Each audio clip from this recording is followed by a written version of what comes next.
I have, Your Honor. All right, Mr. Daybell, the purpose of these rights is to potentially present evidence to the jury that could result in them finding that the death penalty should not be imposed in your case. Do you understand that? I do. All right, and I'm also advised then that you do not intend to, despite the preparation of mitigation from your attorney, you don't intend to present that evidence at this hearing. Is that your choice? That is my choice. Has anyone coerced or pressured you personally to make that choice? No. And do you feel like you're thinking clearly this morning as you make that choice? Yes. Okay, well, that is your right, Mr. Daybell. So thank you for putting that on the record for the court before we brought the jurors in. At this time, then, we are going to proceed with the remainder of this special sentencing proceeding, and we'll have the jurors brought into the courtroom, please. All right, that'll conclude the opening statements. At this point of the proceedings, then, the state is entitled to put on evidence in support of aggravating factors. Does the state intend to put on any evidence in support of aggravating factors? No, Your Honor. All right. Is the defense going to put on any evidence in support of mitigation, Mr. Pryor? No, Judge. All right. At this time, the next stage of these proceedings then would be for the state to introduce any victim impact statements it may have. Is the state going to do that? Yes, Your Honor. Very well. You can commence with victim impact statements. The court would note they are governed by statute, somewhat limited in scope, and I believe counsel has tailored these to comport with the statute. So with that in mind, Ms. Blake, if you'd like to call in order your first impact statement victim. The state would call Ron Douglas. Very well.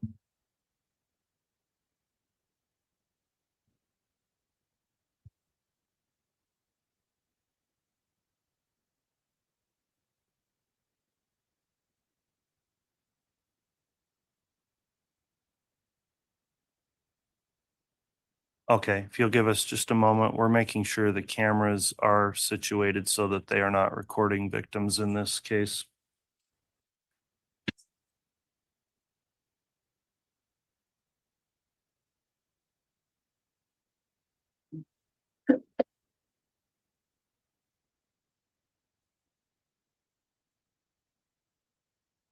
I'm also going to note and reiterate that instruction. These statements are not under oath, nor are they subject to cross-examination. So, Ms. Blake, once you're ready, you can elicit any statement Mr. Douglas may have. Your Honor, may the state remain seated. Yes, you may, Ms. Blake. And Mr. Douglas, I'll just let you know, the microphones are directional. So if you angle it kind of up under your chin, it will probably pick you up the best. And my intent, Your Honor, is simply to ask a few questions and have him then read his statement. I think that's appropriate. Thank you, Ms. Blake. Would you please state your name for the record? Ron Douglas, that's Douglas. Mr. Douglas, which victim in this matter are you related to? I am Tammy's father. Have you prepared a statement today? I have. Would you please read your statement for the record? Before moving to Idaho, she lived 1 block away. It was difficult for us when she moved. We'd had daily interactions with her and the children. After they moved, we drove to see them for all of the children's weddings and graduations. Our last visit in Idaho with them was in March of 2020.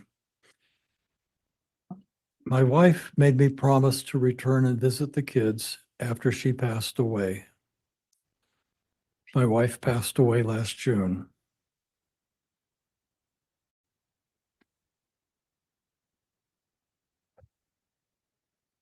The tragedy of the case has harmed our family's relationship with the kids.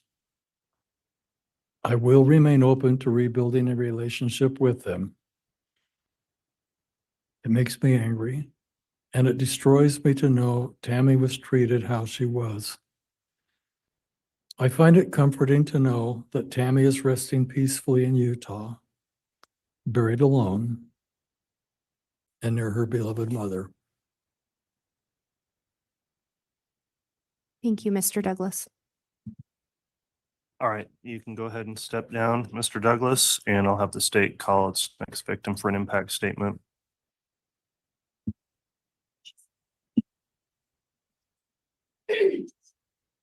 Your Honor, the next victim to present an impact statement will be Kay Woodcock.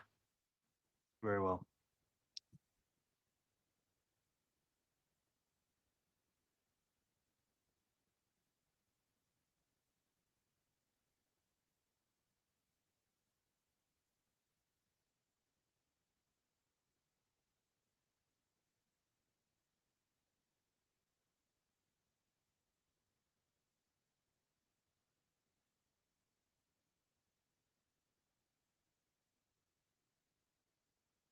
Okay. All right. Thank you. Mr. Wood. Thank you. Ms. Woodcock, we know you've already testified in this case, but can you remind the jury which victim you were related to? Am related to JJ Vallow. He was my grandson, and Tylee Ryan is my step niece. Thank you. Did you prepare a statement, a victim impact statement today? Yes, Will you please read that for the jury? sure. Today is an incredibly difficult and bittersweet day. I am filled with pride as I remember and speak about what an amazing grandson we had, and grief-stricken at speaking about how devastated I am at his loss. I sit here today, try and explain the immense pain that me and everyone in my family continues to endure daily. But how do I do that? What words carry the strength and impact to really ensure you feel the joy and love that JJ created and the impact of his death? There aren't any. No words can truly describe and fully demonstrate the depth of pain his death has created in our hearts and our lives. The loss of a grandchild is immensely painful under normal circumstances for any grandparent. The death of a grandchild at the hands of another brings pain that is indescribable. If you remember, JJ was born with the name Kanan Todd Trahan. He was born May 25th, 2012. He would have celebrated his 12th birthday just a few short days ago. I will call him Kanan while I talk about his first year of life, because that is who he was then. He was born a fighter, 10 weeks premature, weighing in at a tiny but mighty 2 pounds and 14 ounces. From minutes of being born, he was transferred to a hospital with a neonatal intensive care unit where he spent weeks fighting to grow. He was about 2 hours old when I saw him for the first time. Seeing him, I knew he was my grandson. He was the mirror image of my son, Todd, his biological father. Todd has always loved him and always will. Kanan's death has changed his life forever.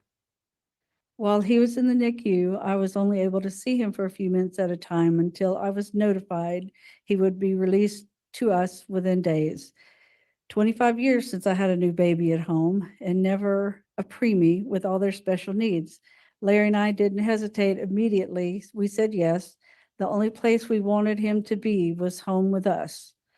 The night before he was discharged, I spent the night in a little room next to the NICU, talking to nurses, learning things that our little preemie grandbaby would need.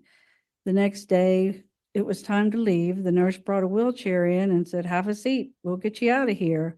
I looked at her, perplexed. I said, "I don't need a wheelchair. I can walk." She let me know that it was hospital policy. I sat in the wheelchair, took Kanan in my arms, and was wheeled out of the hospital like a new mama. I felt so much pride for this little baby who had not only overcome being born 10 weeks early,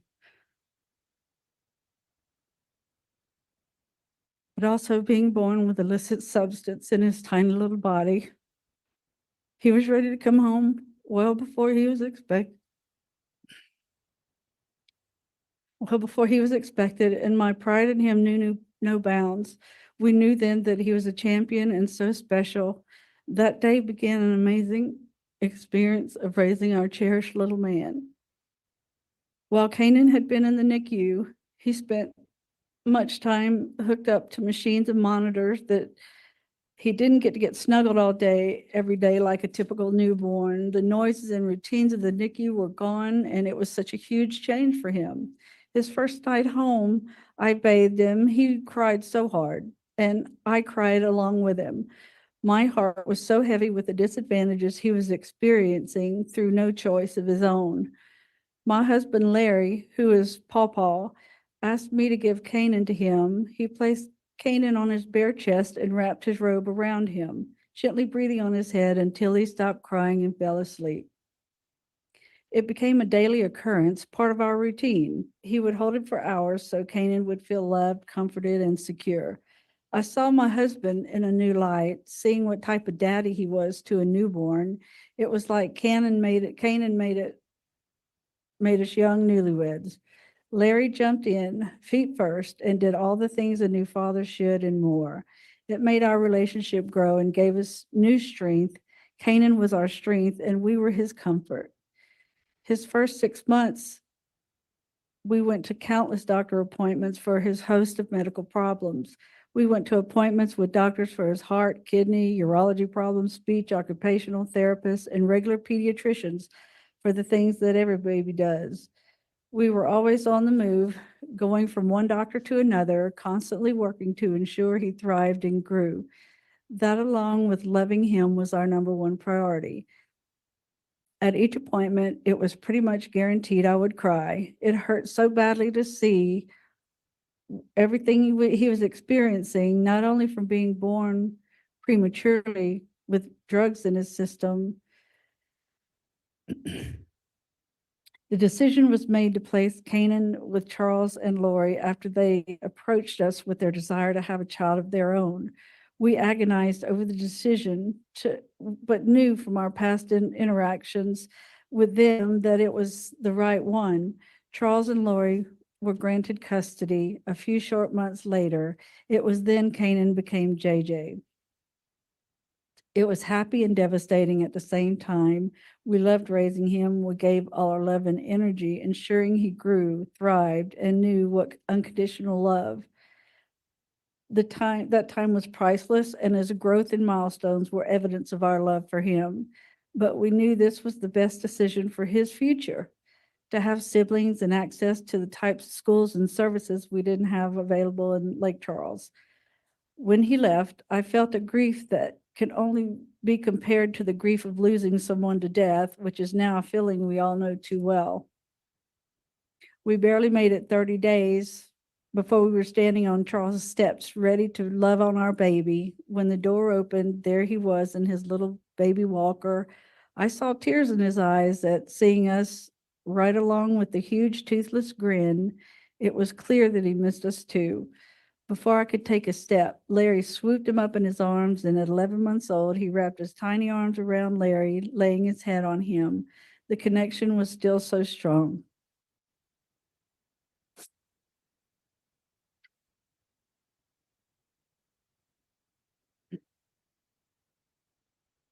We never lost that special connection with our sweet little man, and we were always his love, comfort, and safety. It is soul crushing that his energy and adventures, oh goodness, wait, hang on.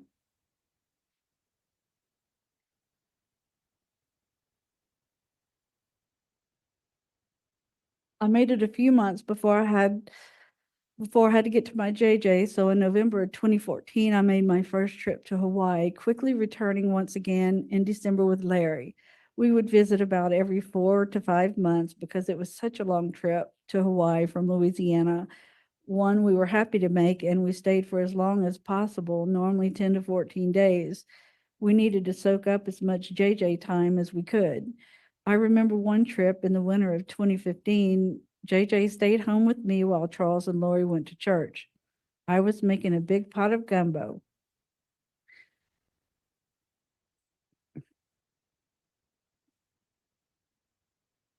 I had to bring a little bit of Louisiana to Charles, and JJ was excited to help me. We pulled up a stool and he poured in ingredient after ingredient. I can still see him standing next to me, intently pouring chicken broth in the pot. Afterwards, he climbed on the counter and just watched, taking it all in. It is a memory that I will always cherish and dearly hold on to. During our visits, Charles or Lori would comment on how JJ would do things with us that were a stark contrast for them. He always awoke at the crack of dawn, never sleeping any later. When visiting, we would have JJ sleep with us. He would sleep until 9 or 10 o'clock, which astonished them. There was never a doubt. He had an innate and unbroken attachment to us. Each visit, no matter where they lived, Lori always expressed her deep appreciation that we gave them the greatest gift ever. That is just one part of why this causes so much pain. It is a betrayal that can't be explained. JJ was incredibly smart. He was reading on a middle school level by the time he was 4. I remember being in a store with him on the aisle with eye drops, and there he was reading off the labels: Visine, Cysteine, antihistamine, one long word after another. I hadn't seen him do that before, and I was blown away. He was brilliant. He would occasionally stumble on a syllable, but we took the time to go through and help him figure it out. But wow, the amount of awe I was in still makes me smile and feel the same pride I did that day. As he got a little older, he was enrolled in a private academy in Arizona, which focused on every aspect of educating and empowering children like JJ. He loved his school and they loved him. It was there where it was discovered another level of brilliance JJ possessed. I remember when Charles told us he was a math savant, he could calculate anything. I continually wonder what he would have become. What type of man would he have become? Not only was JJ smart, but he was also fun, a very contented child, healthy, compassionate, and empathetic. JJ didn't show his empathy and compassion with hugs and kisses. In fact, you had to chase him down for those kisses. Instead, he showed his empathy and compassion with gentle touches and soft tones when he spoke. He would constantly stop to ask people if they were okay, if he could see they were hurt. His world was fascinating and exciting due to his huge imagination. He would put on concerts for his stuffed animals under our enormous tree, playing the drums on buckets, pots, and pans. The joy he exuded and shared can't be measured. I loved watching him, taking him in and seeing how he approached the world. I never got enough of him. Now I've had all I will for the rest of my life and only have memories. When Charles and Lori married, Tylee was 3 years old. She was the most precious, blonde-haired, blue-eyed little girl. Tylee was an absolute mama's girl, which there was never a doubt. I was thrilled to have a new niece, especially one as sweet as her. Larry and I were driving to Austin, Texas to visit them on one of many visits, and we passed a roadside stand selling swings made from old tires. I saw one that was a horse complete with a saddle and stirrups. I grabbed Larry's arm and said, "Stop, we have to get that for Tylee." Her brother Colby and stepbrothers Cole and Zach were always around her. She needed something just for her, and she loved it. Tylee was 9 years old when JJ became her little brother. She loved him so incredibly much, and he loved her right back. She doted on him, and he loved every minute of attention he got from his big sister. That love is displayed in the last photo taken of them together at Yellowstone, both grinning and hugging each other. As a big sister, Tylee would put notes on her bedroom door, one being "Do not enter." As you can assume, even though JJ could read and interpret words and their meanings, it didn't mean he listened. After all, isn't that what little brothers do? He would burst into her room. She would laugh, tease, and tell him to get out. I think she did it on purpose just to joke and play with him. It was hilarious to see them interact and warmed our hearts seeing them together. JJ adored our niece, Maddie. On her 8th birthday in October of 2020, We were celebrating and singing happy birthday to her. The glow of the candles shining on her face, the huge grin that kids get during the singing hit me like a truck. I took the keys from Larry and went to the car and just bawled until I could compose myself enough to rejoin the party. It was the moment I knew that JJ didn't get his 8th birthday song, and it broke me. It was just so wrong. He didn't get to have that joy and feeling of love and celebration of his birthday. It is now grief that we are confronted with yearly. A stark and blaring reminder that we are never going to be able to celebrate that joy with him again. We never know when one of those moments will hit, but I can tell you there have been too many situations in the past few years where we were slammed with the fact that JJ won't hit another milestone. JJ loved school, loved his families, friends, and cousins, especially his cousin Braxy, Brandon Boudreaux's oldest son. Those two had such a special bond and love for each other. There were so many lives he touched that feel the immense pain and loss of him being gone. 4 of our grandchildren, near JJ's age, often tell us how they love and miss him. It is heartbreaking to have a conversation with an 11 or 12-year-old. How do you make them feel okay about it or safe? So yes, this is our life now, trying to comfort our other grandchildren while they try to comfort us. The constant question remains, who would he have become? What kind of man would he have been? Would he be a famous scientist with incredible math skills? Would he be, what would his amazing imagination have bloomed into? Would he have been the next Albert Einstein, Steve Jobs, Tim Burton, Elon Musk? We will never know. But we do know how incredibly special he was to us and now to countless others just by looking around this room. I can't express just how much I wish I could have more time to create memories with him and with Charles.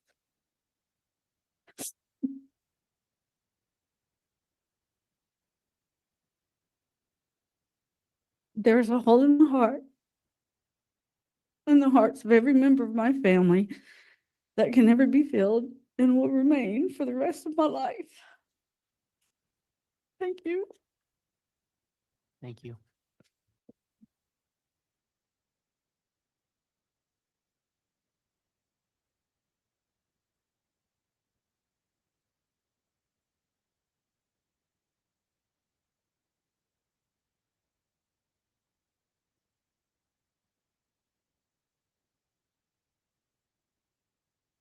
All right, thank you. The state can call its next victim for an impact statement.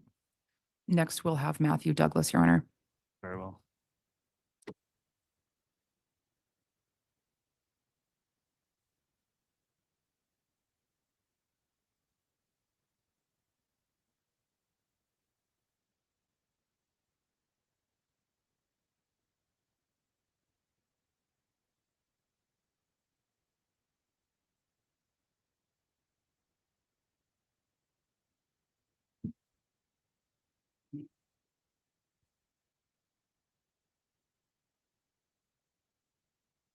Good morning.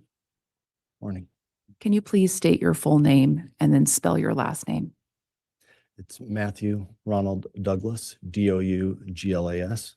Thank you. And if you wouldn't mind, would you pull your microphone up just a little bit? Thank you Okay. very much. Would you tell the jury who you're here to talk about today? I'm here to talk about my sister Tammy. Thank you. Did you prepare a statement? Yes, I did.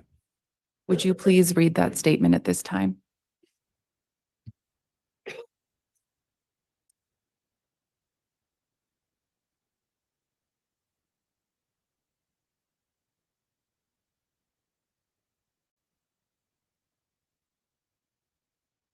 October 19th, 2019. For me, that is when this tragedy starts. But it is by no means its actual beginning. For me, in my own segment of the Douglas clan, I can speak to the pain that started on that date. and how it only grew as more and more things in our lives were upended.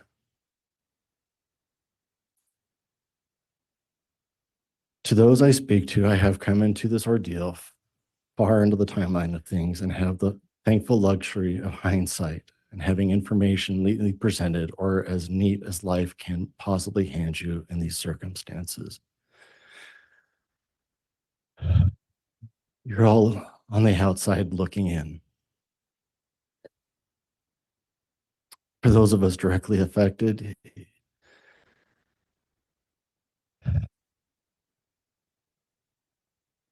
who you'll hear from or may have already, we're finally getting to let our voices in some capacity finally be heard in a meaningful manner, and we lived it. Often, minute to minute, hour to hour, day to day. For my little family, which for a family of 10, who am I kidding? It's not little. And especially for me, it has been a nightmare that you feel never ends.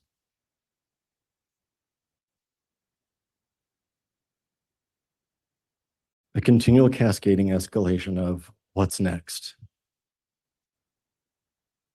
Every time I felt I started to grasp an element of control, if such a thing can exist, of my grief over the loss of my oldest sister, something new came along and ripped it open.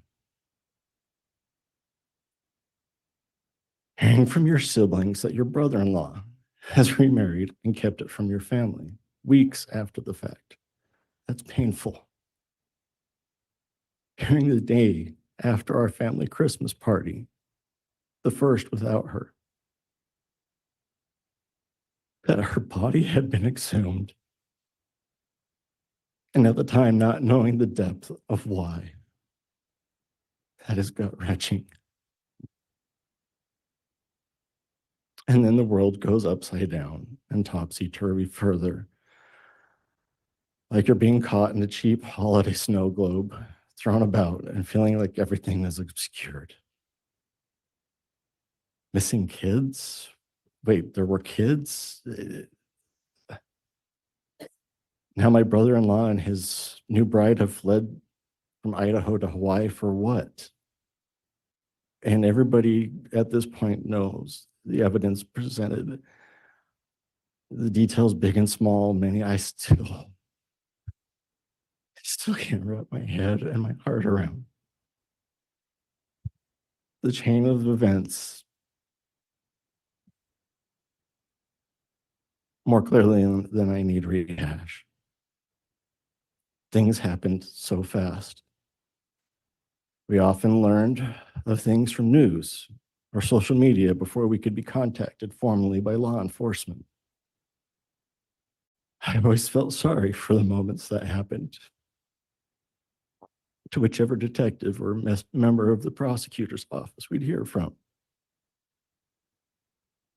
Because news moves fast these days, and it is often far outside their control to warn us before we learn of it.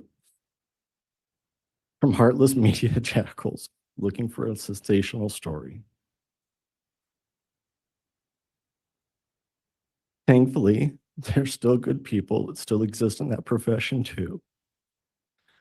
And as unorthodox as it may seem to find a silver lining and small blessings for, it is kind-hearted, truth-seeking journalists who didn't blindside us and the victims' families or think we were just a quick quote to misuse to their ends. Because finding out things in real time that directly impacted and destroyed your family was never enjoyable.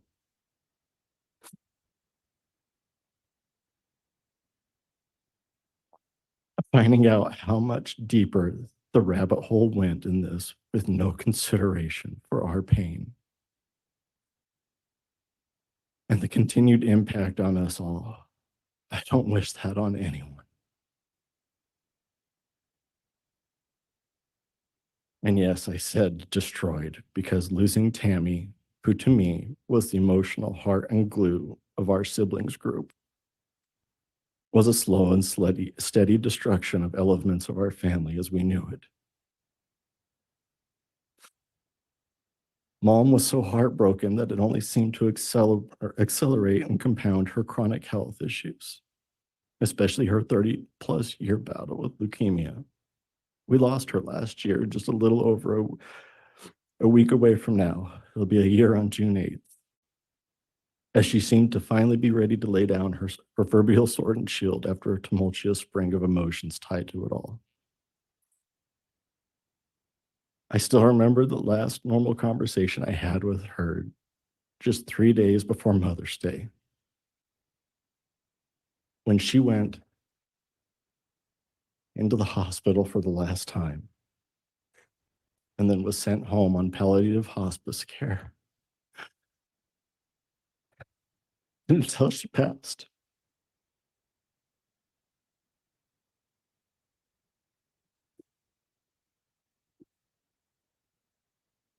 Mom isn't here today. And by no means am I her voice in anything, nor is anyone. She was uniquely her own. I can speak to the impact I saw secondhand on her of losing Tammy. We often joked in the last few years that I was her emotional support human because we both understood the things about a life of chronic pain and health issues. In some of our tougher conversations, we were open and honest about how much her being gone affected us. Mom missed her dearly every damn day. I miss her, but not the pain and the heartbreak she was in at the end, because she had long ago earned that reprieve. Tammy's kids cut off contact with a lot of the Douglas side of the family for years after everything, and in some cases still do, in choosing to defend their father. I stand by their freedom to associate. Our freedom to associate is important to us as a society, but it is often a measure of a person by who they choose to or not to associate with. Having them not standing by their mother hurt. If they ever want to rectify that position or reconnect, they know where their uncle lives or how to find out. I'm not hard to find.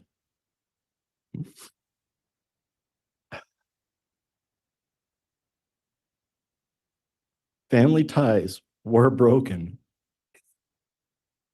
To put it simply, the loss of Tammy revealed true natures and behaviors of family that perhaps previously were dismissed, hidden, or ignored blatantly. This isn't a place of grievances, but to explain the impact losing your sibling's heart and glue has. When masks come off and people are so true and real to themselves, for better or worse, that some recognize that things aren't healthy and it's time to fix that. It's painful creating boundaries with people in your life. Yet you're really raised to believe you should fight like hell to protect and love dearly. But it's also healing, at least on the outside of the boundary, but things will never be the same.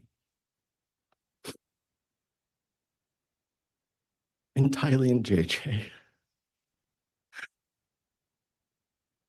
two kids I never knew existed prior to all of this, and to whom me and my family are now forever tied in tragedy to.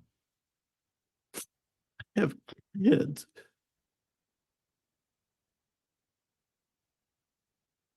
close to their ages. To say, even though I'm not related to them, I'm not impacted would be lying.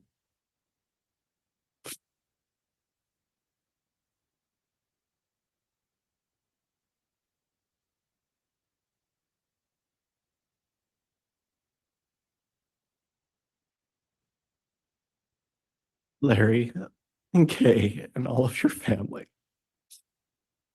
For me and mine, our hearts have hurt with you.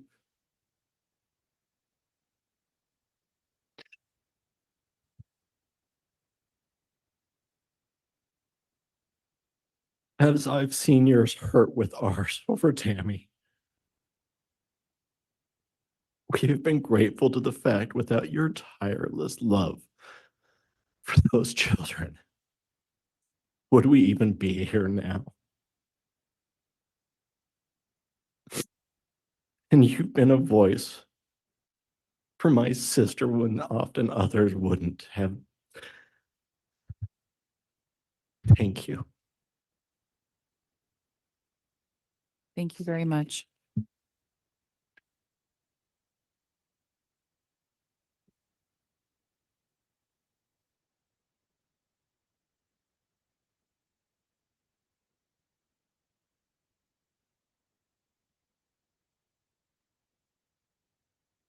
Your Honor, the state would next call Annie Cushing. Okay, very well.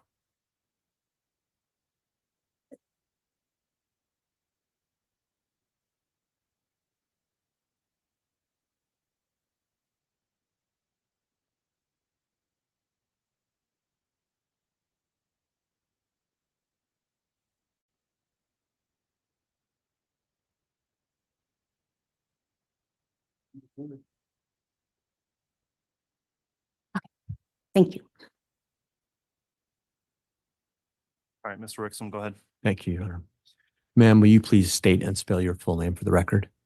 Annie Cushing, Cushing.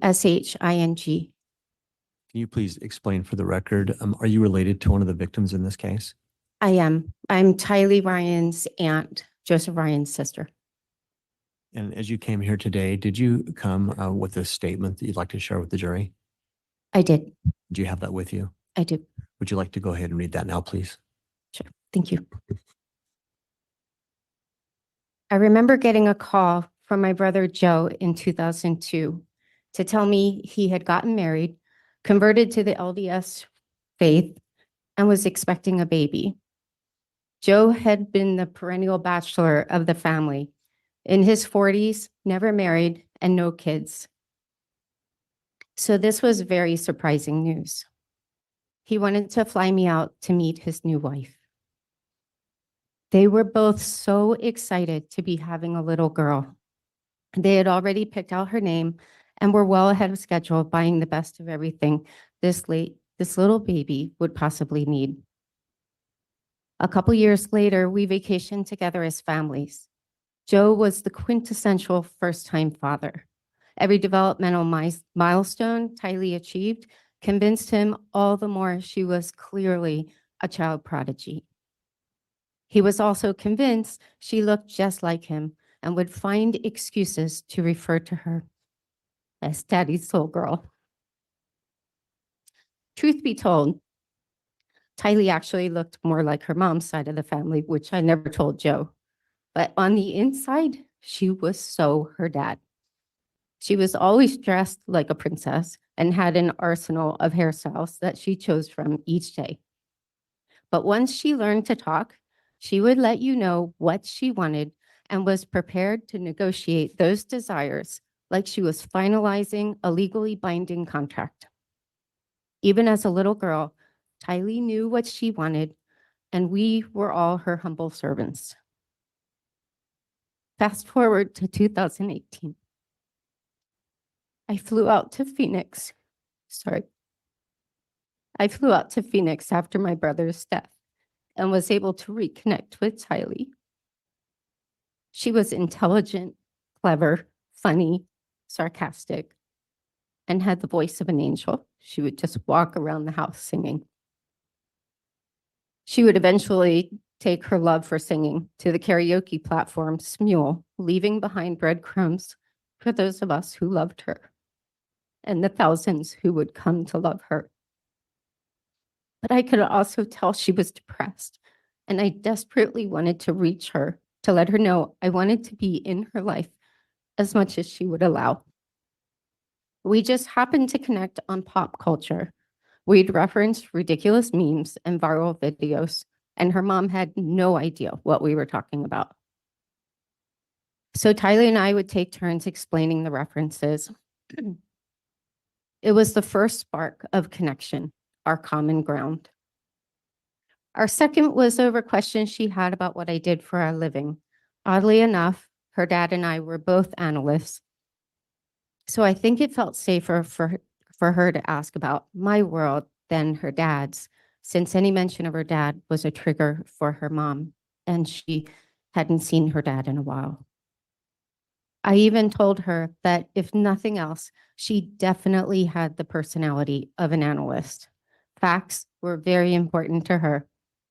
Case in point, her mom, who was braggadocious and never let facts get in the way of a good story, was telling me about one of Tylee's academic achievements, and Tylee corrected her on a relatively inconsequential detail her mom had overstated.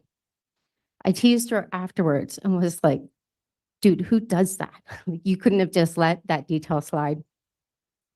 And we had a good laugh. But to Tylee, I think if it wasn't accurate, it just wasn't meaningful. She was exacting, just like her dad. My last night in Phoenix, we were supposed to have a girls' night out, but her mom changed her mind and said she was going to bed. It turned out to be the best gift she could have given me because it was the first time on that trip Tylee and I actually had time alone to connect. We enjoyed some small talk and foraged for food, but then I took a calculated risk and decided to share some things that I thought were really special about her. First, let me say, I've watched a lot of true crime over the years and know the tendency of family members to apply a halo effect to their loved ones after they pass, especially if they were victims. But after I left, one of my adult kids reached out to me to see how I was doing. We had an extended text message exchange about my time in Phoenix. And I talked about that interaction, which memorialized it. I just happened to find it in the course of the case. And I was like, no one's going to believe this actually happened. Everyone's going to attribute this to the Dateline effect. So I've actually published it publicly. For context, I had shared details about some of the conflict in the home leading up to this snippet. I wrote, Tylee opened up to me the last night after Lola went to bed. I feel trapped. I connected with Tylee, but don't want anything to do with Lolo ever again. And for this next snippet, I had shared some details about an outburst Tylee had toward her mom after she had said something grossly inappropriate about her dad. I wrote, she was this angry, resentful, sarcastic teen the entire week. Then we talked alone, and she was putty. She was so sweet and genuinely responsive to the genuine positive feedback I gave her. There's a picture of Tylee floating out there where she has the same sweet smile I saw that night. It had a vulnerability to it. It's my favorite picture of her because here she was, this walled garden, and in that interaction, she let me in. Even if it was just a step past the threshold, that brief exchange was the highlight of that week for me. Since learning more about her story, even up to that point, I completely understand why Tylee wasn't quick to let anyone in. Excuse me. By sharp contrast, according to Alex Gilbert, the defendant's neighbor who testified, he said Tylee didn't like people. That's not true. She wasn't ever angry or disrespectful in any way toward me, and I was there less than a week. We got along swimmingly. Now, his reported follow-up statement about her not liking him, that tracks. She was not one to suffer fools. I also found out in that chat she loved New York City. That was my open door. So I lobbed the idea of flying her out for her 18th birthday over the fence and it was a hit. As I said in that text exchange, I was done with her mom and her extremist beliefs, but I thought there was a chance I'd have the opportunity to develop a relationship with Tylee that wasn't dependent on her mom. I planned to show her the best views that tourists don't know about, walk the High Line together, get real pizza, take her to the rotating restaurant in Times Square with breathtaking 360 views of the city, and let her reconnect with my daughter, who she hadn't seen since she was little. Her 18th birthday couldn't have been further from this celebratory event. I had imagined, excuse me, as her remains had been recently discovered in the defendant's backyard. Getting back to our last time together, I want to be fair. That trip certainly wasn't all bad. There were also some very sweet moments between Tylee and her mom, moments of hilarity and a fun outing. I also didn't see anything concerning with JJ. Everyone was nurturing and protective of him. JJ, like his big sister, didn't let just anyone in. I had no idea if I'd be able to connect with him. I was fascinated by this little boy who had a wild imagination and the closest bond I've ever seen a child have with a dog. Bailey was his constant companion.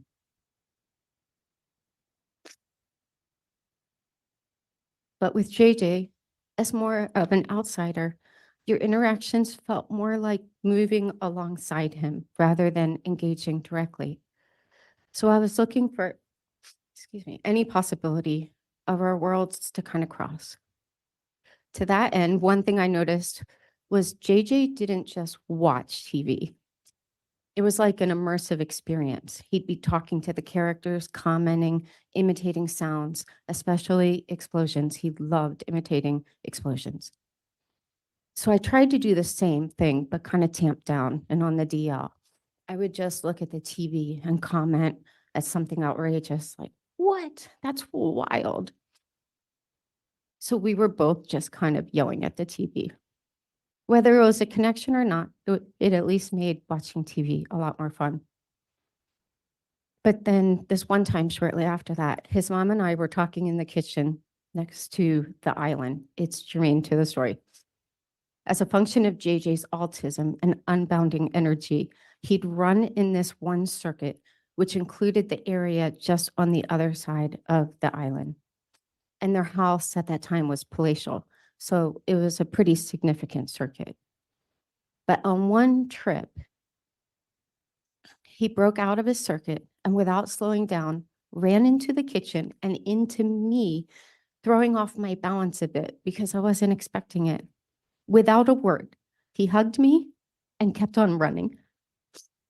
I stood there stunned and asked his mom, was that a drive-by hugging? I was so touched because it was the first discernible indicator that we connected.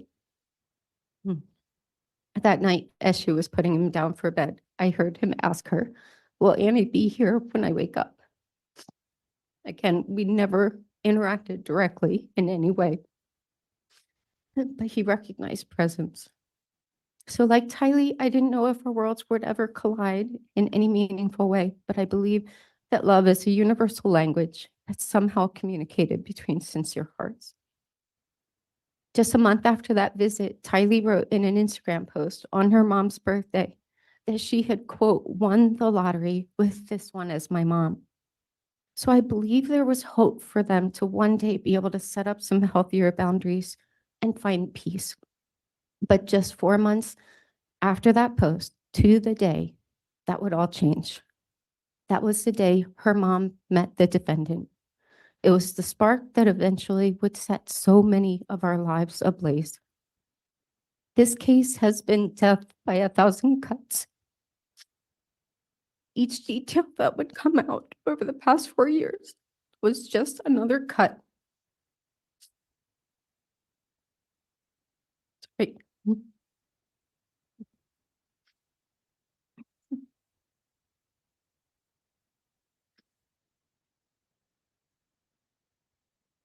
It's taken a toll on my family, my health, and my overall perspective. And it felt like the world had become a more dangerous place. Just a little peek behind the curtain. There was one time early in the case, Tylee and JJ were still missing, and the city was in lockdown because of the pandemic, and police were out en masse because of protests and riots in the city. It was like the whole world had gone mad. But I had gone for a run through Times Square, which looked like a ghost town with a sea of mental health billboards. When I passed a corner newsstand, there was a picture of Tylee and JJ on a magazine cover with a heart-grabbing headline. Seeing that against a backdrop of what looked like a post-apocalyptic landscape made it all the more surreal. But to be clear, it's still surreal. It always will be. If someone had told me in 2002 that in 20 years' time, Joe and Tylee would both be dead, and I'd be swept up in a criminal case around Tylee's murder, I wouldn't have believed it. Tylee had her whole life ahead of her. She had dignity, she had dreams, she had goals. This defendant stole all of that. To close on a high note, a Greek philosopher once said, "The wheels of justice turn slowly, but grind exceedingly fine." I believe that has happened in this case. Thank you. Thank you, ma'am. Your Honor, we've had a question raised. We might ask the marshal if there's a box of Kleenexes at the witness stand. Sure. And Judge, could we have a sidebar for a minute as well? Yes.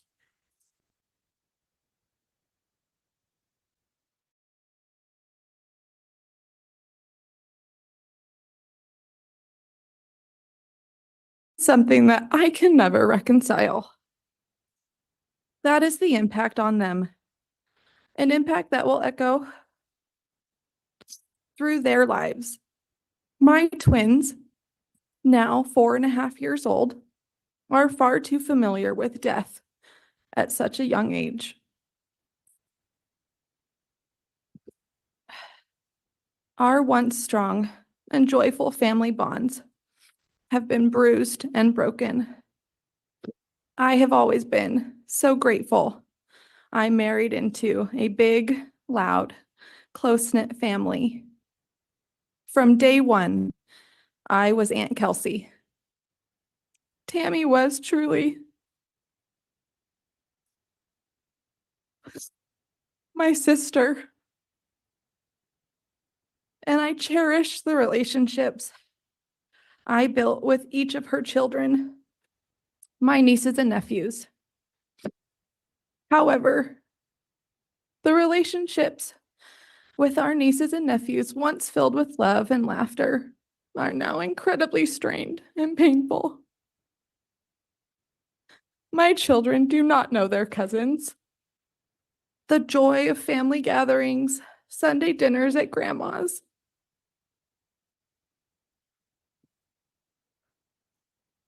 running around the neighborhood with their cousins, all the things that made our family vibrant and united are now lost.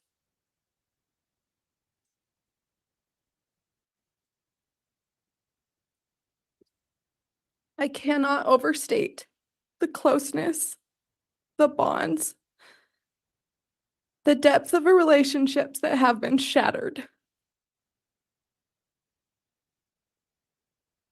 My children and Tammy's grandchildren are growing up missing out on the essential family connections that brought so much richness to Tammy's own children's lives.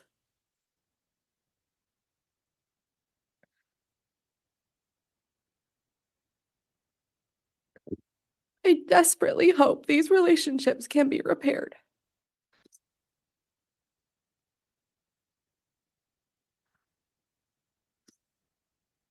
The toll has been profound. My mother-in-law passed away last year, and the strain from Tammy's death and the severed relationships with her grandchildren took a monumental toll on her health. She passed without fully repairing these relationships. A reality that I cannot accept. Reflecting on these past 4.5 years, every joyful moment is overshadowed. Memories are tarnished, especially those of my children's early years.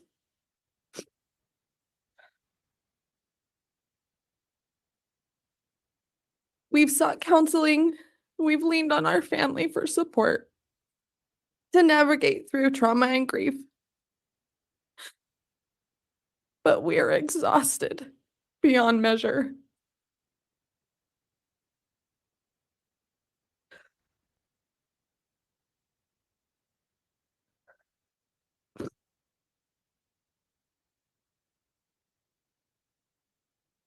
Tammy's murder is the direct cause of our suffering.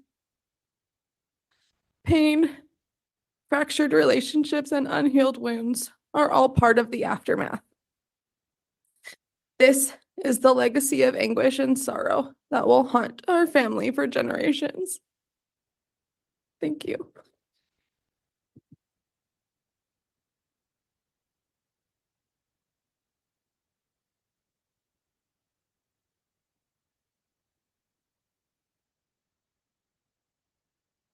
All right, if the state has another victim to have an impact statement offered, we can do it this time. Thank you, Your Honor. The state would call Ben Douglas.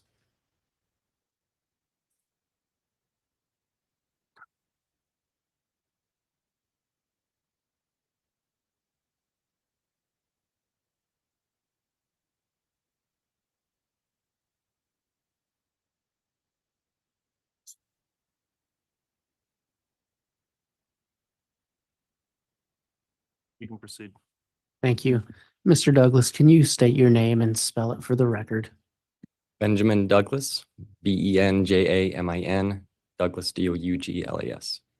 And can you tell the jury which victim in this case you're related to and how? I am Tammy Daybell's youngest brother. Thank you. Did you prepare a statement to read today? Yes, I have one. If you could do that now, thank you. October 10th, 2019, I became a father of twins after years of my wife, Kelsey, and I struggling to have children. We started the current chapter of our life. Just 9 days later, on Saturday, October 19th, 2019, exhausted as a parent to newborn twins is, I received a phone call from my sister Samantha informing me that our sister Tammy had passed away overnight. I was in shock and physically unable to move out of that bed for hours after, sobbing and wondering why this had. I had seen her just a few weeks previous when she stopped by our home alongside my parents, bringing gifts for the twins and excitedly saying that she had been hoping they'd show up in time for her visit. My children only know their Aunt Tammy from pictures, stories, and grave marker that they frequently request to visit. They only know their dad as someone dealing with great amounts of grief and anxiety, and I only know how to parent as someone fighting through the tidal waves of loss, media coverage, texts, phone calls, and at-home visits from reporters. The amount of sleepless nights I've had from raising twins pales in comparison to the nights I've been kept awake by nightmares of someone close to me hurting my children. The amount of damage, having trust that was built over decades of family time, completely broken, does to an individual is unmeasurable. The pain of not just losing your sibling, but to have their children, my nieces and nephews, completely alter their relationships with me is excruciating and a lasting hurt. Instead of there being a collective healing and grieving process, there is still ongoing damage and pain. Where there should be love and comfort from close family bonds, there are now major fractures that I can only hope will one day mend and be made whole. I miss sharing our birthday month, which now feels hollow and empty. I miss my sister. Thank you.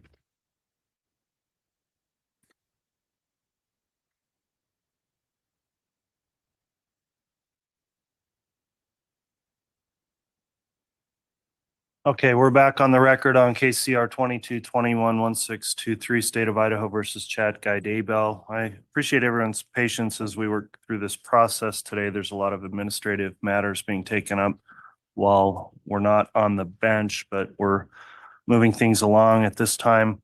I'll note the jurors have returned and are properly seated, and we are continuing with victim impact statements, and I believe the state has a few more victim impact statements this afternoon. So who's going to be calling the next victim up to the stand? I will, Your Honor. All right, Ms. Beatty, you can call the next person to give a statement. Your Honor, the next individual would be Colby Ryan.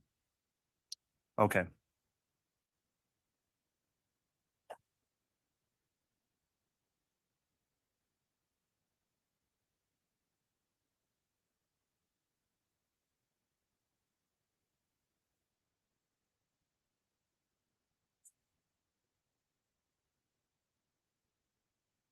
Colby, could you state your full name and spell your last name?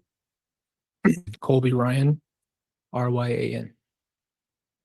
Are you here to talk about Tylee and JJ today? Yes. How are you related to Tylee and JJ? Tylee is my little sister and JJ is my little brother. Did you prepare a statement to read today? Yes. Would you like to read that now? Yes. Go ahead.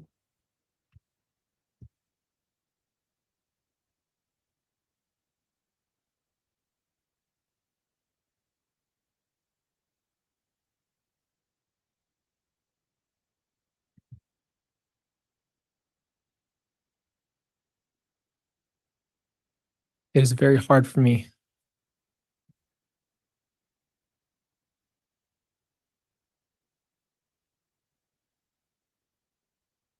Very hard for me to put into words what it means to have lost my entire family.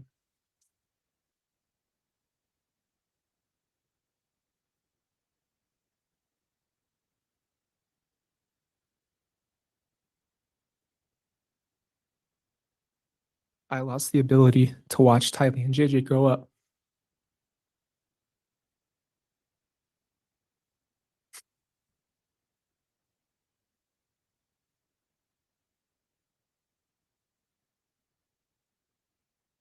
I lost my relationship with my little brother, which took years to build.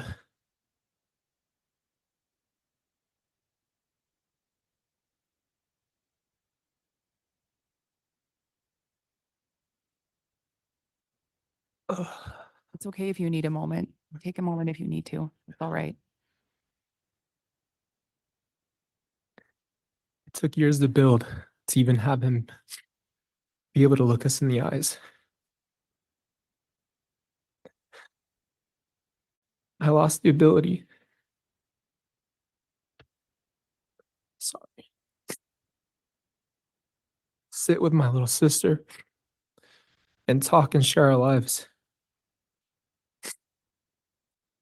So in short, I lost everything I've ever known. I lost the ability to share my children with them, or have my children have the privilege to know them and be loved by them.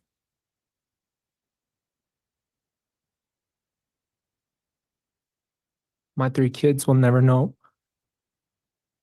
the kindness of Tylee's heart.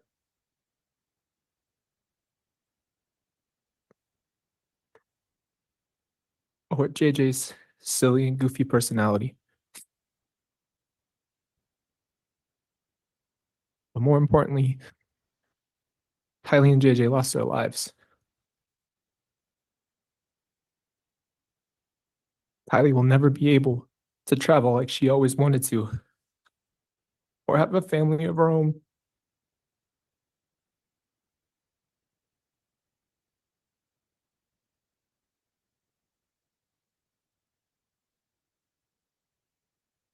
Or find herself in this world. JJ will never be able to spread his love or his light around the world the way he used to. The only way I could describe the impact of their lives being lost is like a nuclear bomb dropping. Tylee will never be able to share her gifts with the world or have all the people who love her get to hear her incredible laugh. Sorry. Ugh. JJ will never get to grow up.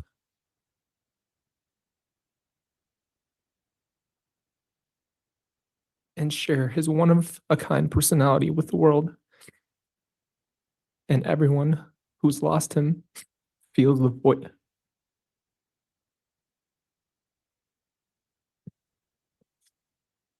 It's not an overstatement to say that I lost everything. But more importantly, we all lost Tylee and JJ.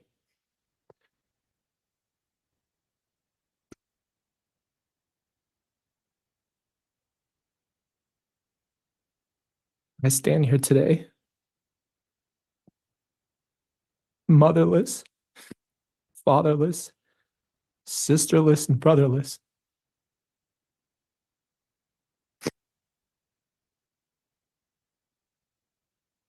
The only course forward is to trust in Christ, knowing that He has them in His arms, and wait for the day that we all meet again.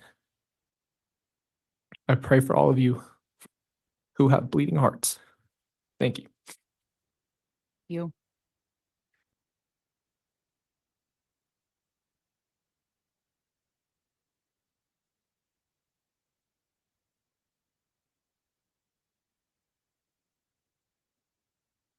Your Honor, the state would next call Samantha Gwilliam. Very well.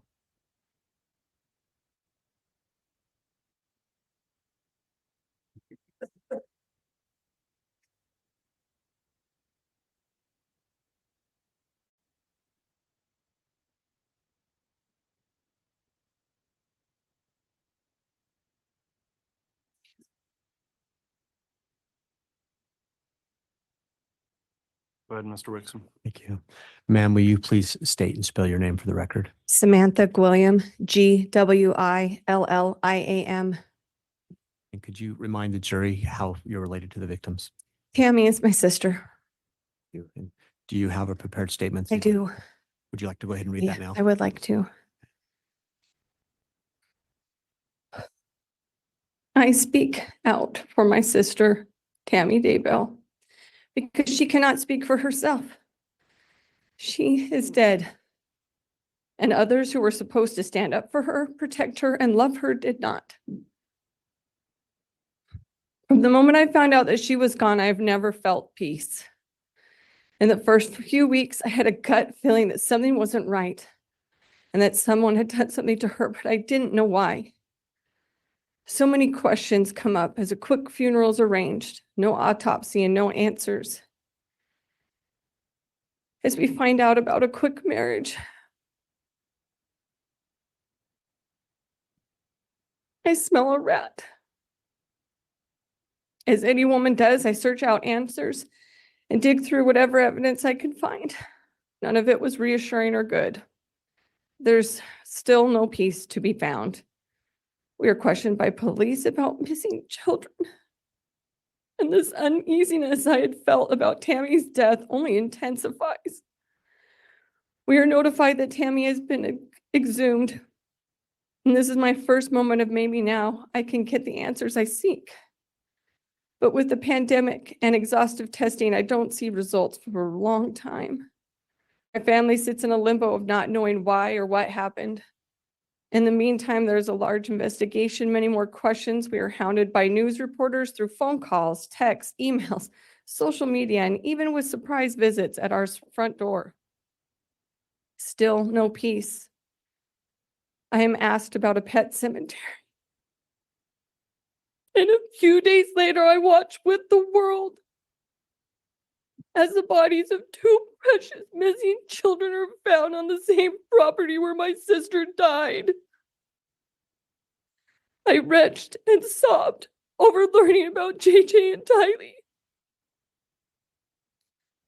2 more victims and no peace to be found for anyone. When we finally get the long-awaited autopsy results, our worst fears are confirmed, and we know that she was murdered. We have spent almost 5 years waiting for there to be peace.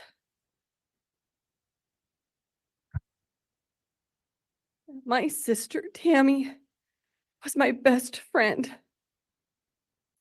Before she moved to Idaho, we talked to each other almost every day, or saw each other almost every day. Her first year there was a hard adjustment, but she made a place for herself there and was a great member of her community. Tammy was a force for good at her school, influencing children, making friendship with others, and being a person you could count on. Pardon me.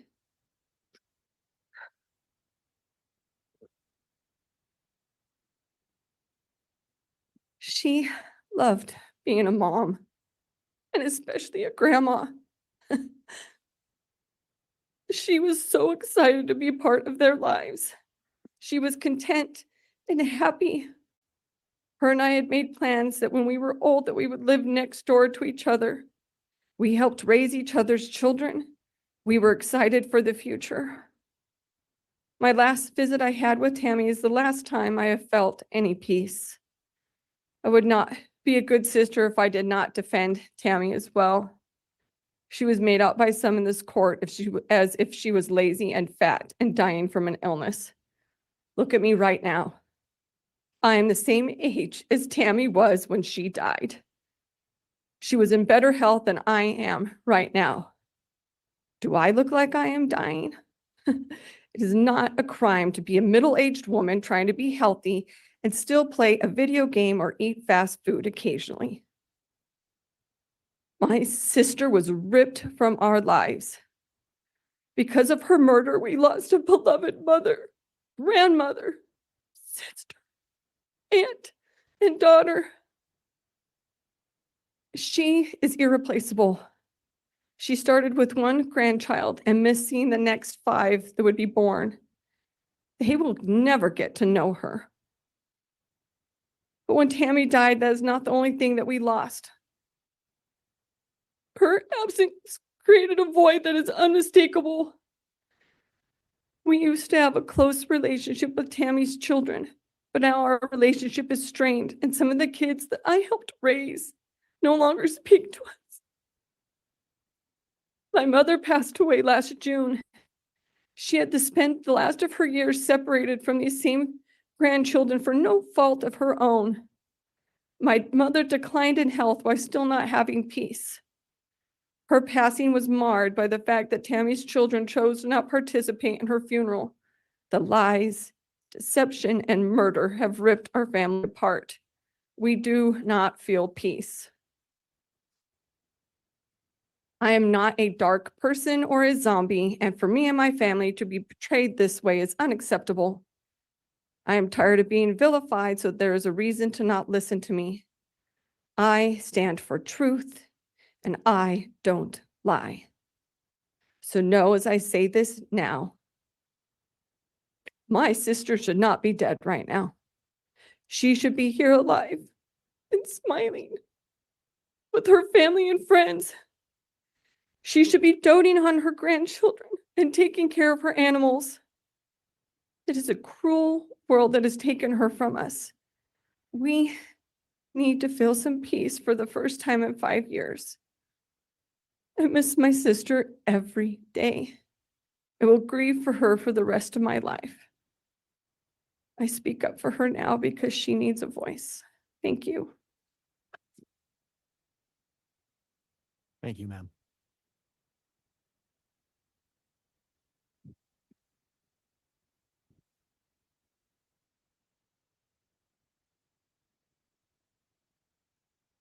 Very well, does the state have another victim to make an impact statement? Yes, Your Honor. The state will call Michael Douglas. Okay.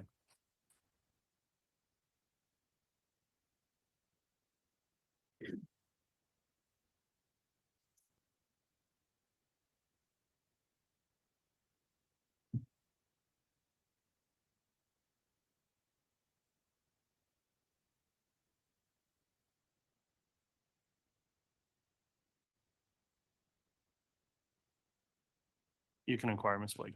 Thank you. Would you please state your name for the record? Michael Douglas. And are you related to a victim in this matter? I am. And who is that? Tammy.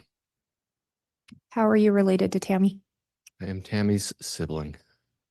Did you prepare a statement for today? I did. Would you please read that? I will. I am Tammy's older brother and the oldest of the Douglas siblings. My experience and the impact this has had on me has been profound. The day Tammy was killed, I received a phone call, and I looked down to see Samantha's name, and I answered the phone. Good morning. Samantha said, "It's not going to be." It turns out she was right. I was in shock, and after the funeral, I drove to Idaho the next morning to be at her Idaho memorial.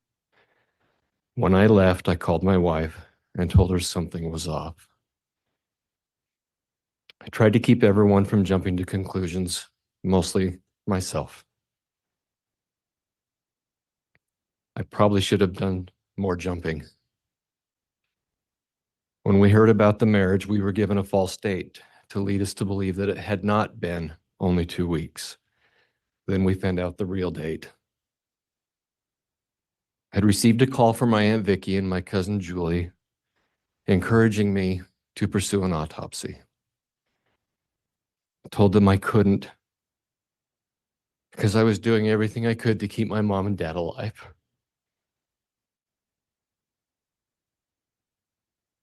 When we found out about the exhumation, I hoped that there was nothing to be found. I never wanted someone to be more wrong than I wanted Aunt Vicky to be wrong. But it was me that was wrong again. All of us were devastated by the exhumation, but especially my mother. She saw the exhumation as a desecration of Tammy's gravesite.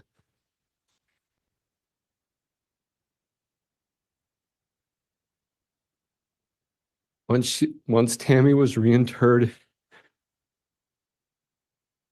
my mom asked that we would meet again at the gravesite, and we did so, and held a family service.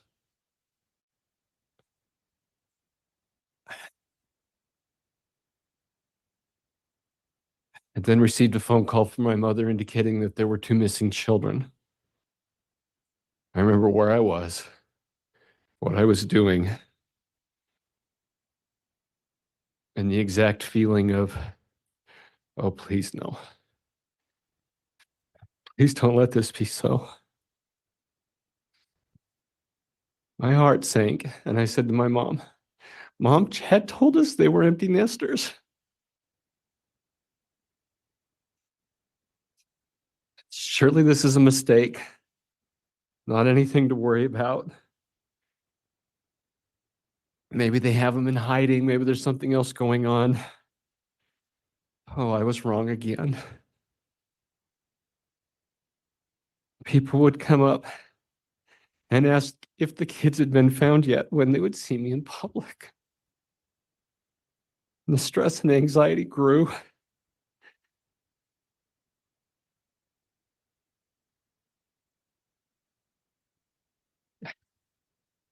And then the day came that the children were found.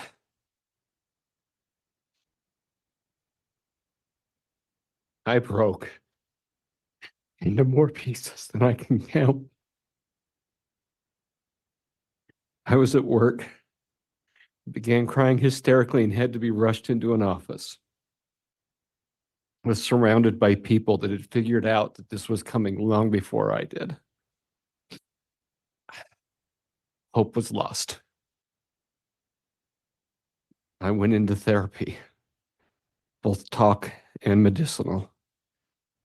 My blood pressure went so high that my doctor prescribed something he'd only done 3 times previous in his long career.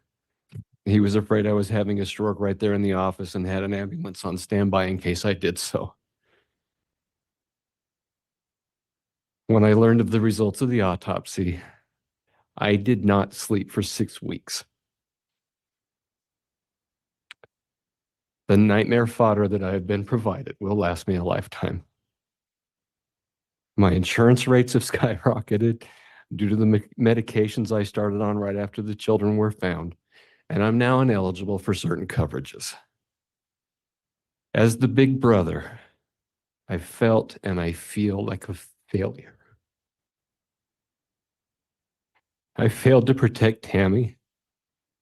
I looked for a silver lining, as we do as big brothers, trying to set up some kind of a win. None to be found. For the first time in my life, I was unable to function at the level I always had. Work, family, God, all of my relationships suffered. I had to be told by my therapist that I had already lost, that I did not find a win. I have mostly come to terms with that, but the loss is still so very raw. I now have an angry part that has become hopefully not a permanent part of me. People that have known me most of my life don't know who I am. They don't know what I'm going through because they are not the big brother whose sister was killed. I cannot tell you what my dad or siblings have suffered because I did not lose a child or an older sibling. The grief and suffering is unique to each of us, but has driven wedges of misunderstanding. If this were radioactivity we were dealing with, I would look to the half-life to see when the pain and suffering might stop. The half-life of this experience will cover generations and many lifetimes. The scarring continues and the painful things keep happening. I have likened it to being in a slow-motion train crash these past 4.5 years. Watching loved ones and myself, as well as total strangers, caught up in the disaster, continuing to be pummeled with no end in sight. Today, hopefully, that train wreck loses momentum and finally comes to a screeching halt. I helped to found a charity to honor Tammy's legacy and to keep her memory alive. We named it after her, and I have had many suggest that the name Daybell should not be there. That was her name. That was and is her children's names and her grandchildren's names and will continue to be. We have strived to stay out of the public eye, to not do media requests, to not speak publicly about this, because we have attempted to continue our relationships with Tammy's children, to be able to have relationships with her grandchildren, all of their families. We love them and care for them, but there has been an alienation that is as painful as losing Tammy. We have relatives, children that have joined the family that we have not been allowed to meet due to this train wreck that you're all part of. I have been robbed of the opportunity of growing old with my little sister, being grandparents together and teasing each other into old age. I have had my peace stolen, and I have to fight every day to be patient and kind with others and myself.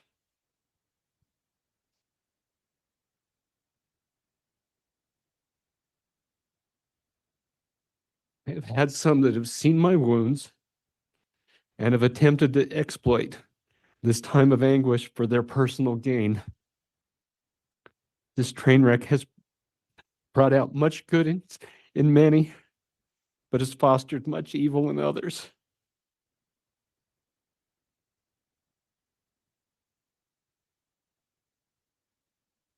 I have lost a large portion of my income, my creative energy, and my ability to be of service to others due to the general loss of energy and health that this has caused. I am wounded, broken, sad, angry, disgusted, betrayed, and looking for answers on the constant pain of grief and loss. We hope that after this is over, we can attain closure and healing and take the next steps to finding ways to heal and grow stronger from these wounds afflicted upon us. Tammy, JJ, and Tylee have all been robbed of that choice and that chance.